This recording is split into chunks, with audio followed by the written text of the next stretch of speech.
Wow! Congrats po, Papa, sa bagong motor. Yan, at ipapa-bless na po natin. Abay, okay lang. So, si Papa ay kumuha ng bago niyang service. Ayan, ito ay Barako.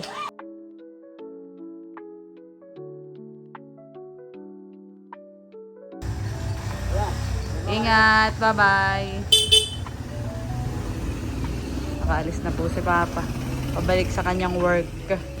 Hello po, magandang araw po at welcome back sa aming YouTube channel. So for today's vlog ay magluluto po ako ng 1 kilong pansit. Dahil mamaya po ay ipapabless o ipapag-pray over yun pong bago pong motor ni Papa.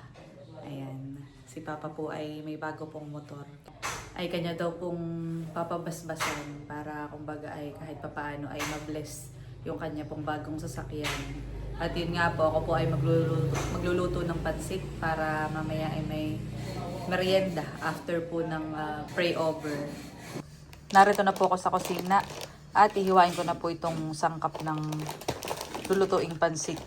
So bali 1 kilo lang po ang aking binili. At ito po ay madami na din kapag niluto.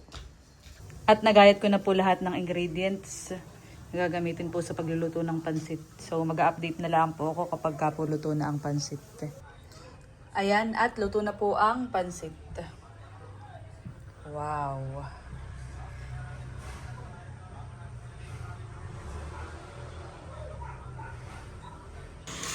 Yan, at ready na po yung niluto kong pansit. Naka-ready na. Tapos ay okay na din yung patubig nga po namin. Ito yung makikita sa iba ko pong vlog.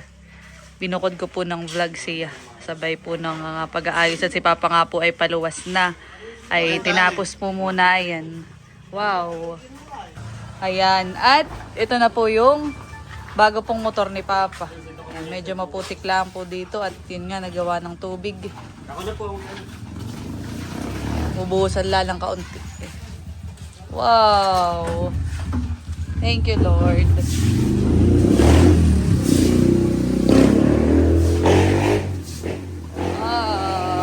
Oh, iba na may tubig. Buhos-buhos na ha.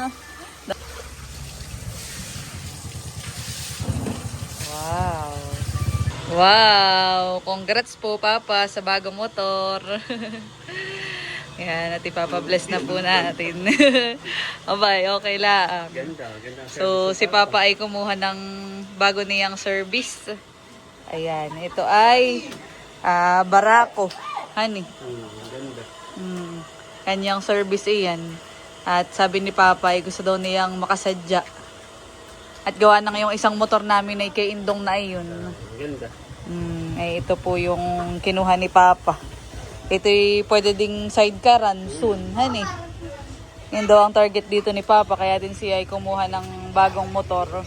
Ito po ay installment. Ayan. Congrats kay Papa at thank you Lord sa mga blessings. So inintay lang po si Lola Asmin at ipapag-pray over din po itong motor. At si Papa mamaya ay paalis na. Ay ito ang gamit-gamit niyang service. Kahit nung umuwi ito na din yung daladala niya. At ito'y sa Bulacan kinuha. Ganda. Ganda ang pormahan eh. Pang ano talaga siya, Lugs? Pang tatay. Yung mga ganitong porma ay pang tatay. Yabay din naman po si Mama. Sabi ko po, Mama, ikawan. Diba kapot sabi ni Papi kaya siya kumuha na ito ang target ay parang gusto rin pa-sidecaran. Para may family service. Pa-sidecaran soon. Anong sabi mo, Lugs? Sa susunod na pag-uwi ng Papa ay papaturo ako. Gusto ko matutunan na yung may class. Oo, hindi ka pa rin. Ang dream ko naman na motor ay yung DT. dirty bike. DT. Yung DT. Ay, parang gusto ko igawa ng inay may class. Sabi lang ito yung motor sa akin. Oo nga pala, hindi ako nagturo sa Inaantay lang po si Lola Asmin. Yan, at sa part po na ito ay dumating na si Lola Asmin para po i-bless at ipag-pray over yung pong bagong sasakyan ni Papa. Nawalan lang po ng audio yung aking phone. Nung dito sa video na ito. Hindi ko po alam kung bakit. Ayan. Kami po ay magkakasama din nila Papa. Sama-sama po naming pinabless at saka kahit pa paano po yung pinag-pray over yung pong sasakyan ni Papa para po siya ay palaging ligtas sa pagmamaneho habang gamit po niya yung kanyang bagong sasakyan. Yan, si Lola Asmin din po ay may dalang holy water galing sa simbahan. Siya po ay talagang nagdadasal. At iyan po ay Huwebes nung mga panahon na iyan. Kaya dito na lang po sa bahay pinabless at saka pinag-pray over. Yan, minubusan na po ni Lola Asmin ng holy water.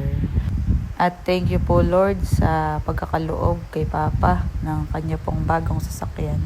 Nawa po ay palagi siyang mag-iingat sa kanyang pagmamaneho. Yan at kainan na po ng pansit. Kain na po Lola Asmin. Kain na po kayo. Logs, chinek ko yung video. Wala palang audio. Oo. Ay, na-pray over na po. Binasbasan na. Opo. Minsan ay nawawala ang audiohan. Oo, sa cellphone. Pagkatapos mabasbasan ito ang bagong motor ng Papa. Oo. Dito, Opo. Kain na po ng pansit. Merienda time. Nasaan na kaya yung mga bata? Wala na mga bata. Kaya mo pag mamaya.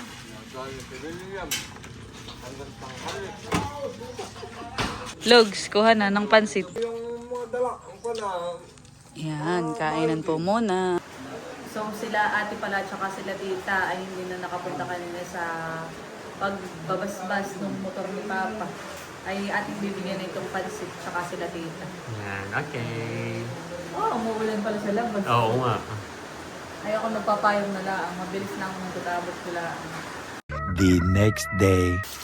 Yan at ngayong umaga po ay dahil may tubig na nga po dito sa aming bahay ay si Papa po'y naglilinis ng kanyang bagong motor. Wow, ayaw madumihan yun. Sinusubukan ng tubig. Bumili din po sila Papa ng hose. Saka ng hose. Fittings. Mamaya ako linis mo na dito. Sinubukan lang, hani. Sinubukan lang natin. Para daw po pagdidilig dito ng mga halaman ay yan. Like that. Like that. Like Kaya mami wala nang kapagod pa ako. oo nga, hindi na mag-iigib-igib. Hindi na magbubuhat-buhat. Ay, sa likodan, lalagyan din po ng ganyan o yung i-connect mo na lang? Ah, okay. Babaypas ko na muna dito sa walang pulo na ano natin. Wow. Buhay na buhay ang lang dito ng mahaba. Oo nga, hindi na matutuyot. Dito yan. Pagkatapos linis ng motor, bine-break in din pala Papa yung motor ng tubigan eh. Parang malaman kung may kupulang siya sa puling niya. Ah, okay. Kung mo lang siya, repair agad. Ayan. Alam mo na kung paano repair yun. Nililinis yung putik kahapon.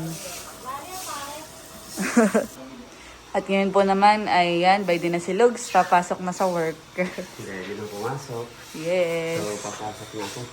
At ngayon na may Friday, bukas ako, wala nang pasok. Yeah. Yun ang motivation natin ngayong araw. Tsaka kanina yung magaan ng pagligo at pag-anuhan eh. At gawa ng may tubig na. Hindi na naigib. Yes, hindi na naigib sa bubon. Yung ginawa ng Papa.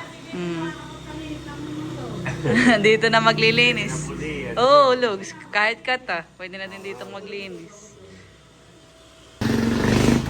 Mamaya na lang natin linisin ng motor. Mamaya na lang kami maglinis ng motor. Ayan. Wala nang kahirap-hirap pagdidilig si ma'am.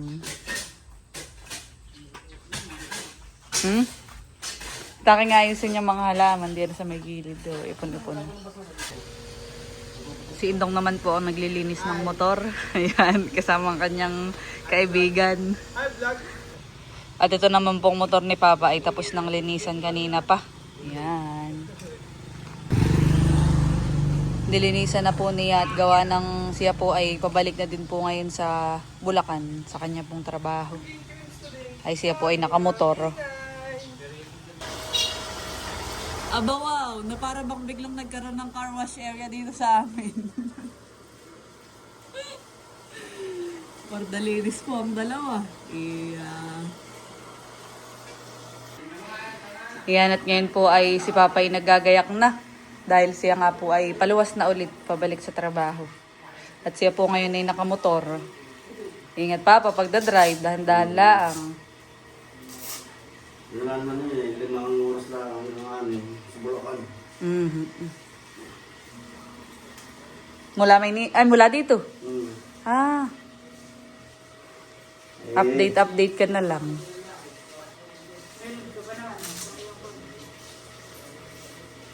At advance Happy Father's Day.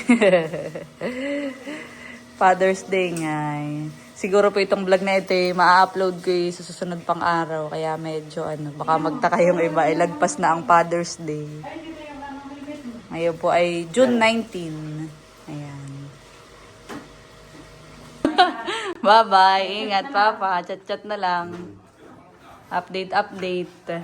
Ingat pag mamaneho. Dahan-dahan laang. Ingat, Papa. Dahan-dahan laang pagdadrive. Ba, mas na. Ano sinagad? Gawin pa rin na ngayong panatag ko diyan.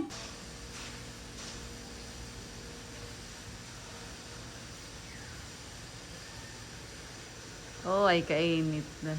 Baka naman makulimlim sa bundok ko.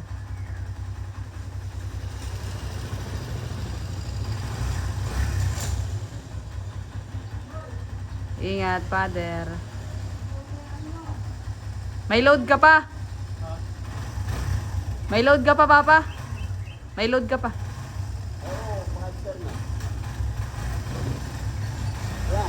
Ingat, bye-bye.